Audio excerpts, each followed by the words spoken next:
right to, defend himself. Grown man touch another grown man in his face,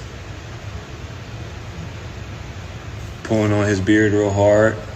And, I got the decency to tell you not to do that again. I don't spaz on you right there. I got enough decency to tell you not to do that again. And, the only thing you can reply with is how I'm a bitch-ass white boy. And look at him, y'all, getting shook just like a bitch-ass white boy would. And look at him, y'all, just like a white boy would, acting like a bitch. And then, you immediately grab my face again even harder.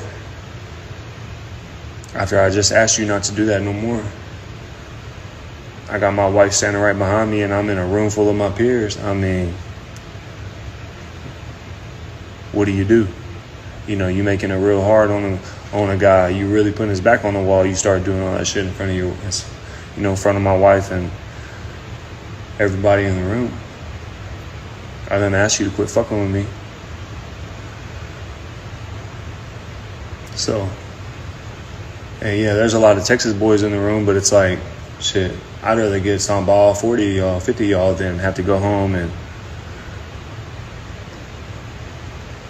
look myself in the mirror. I done told you to quit fucking with me. It wasn't them two fighting and me getting in between it or nothing like that. That ain't none of my business. I don't care.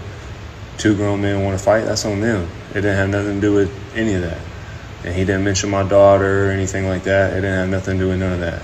He kept touching me in my face. And I told him knock that shit off. But he wasn't listening.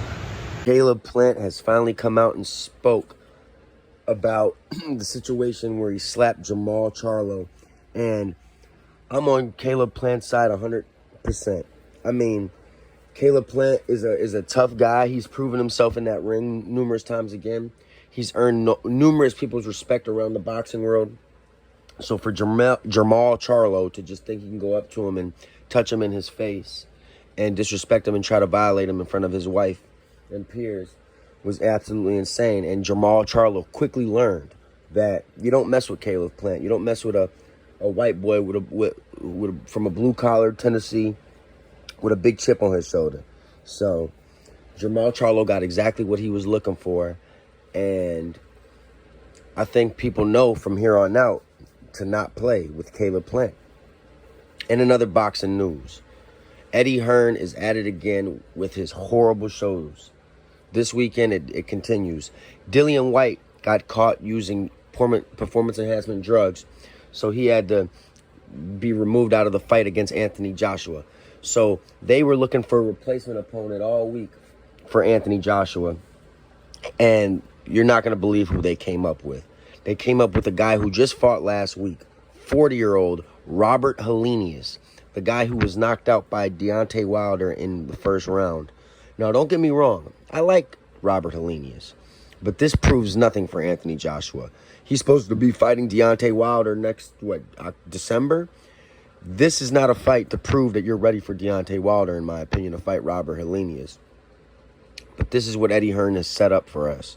A fight that I have no interest in watching. I may not watch it at all because it's not going to be competitive, and it proves nothing.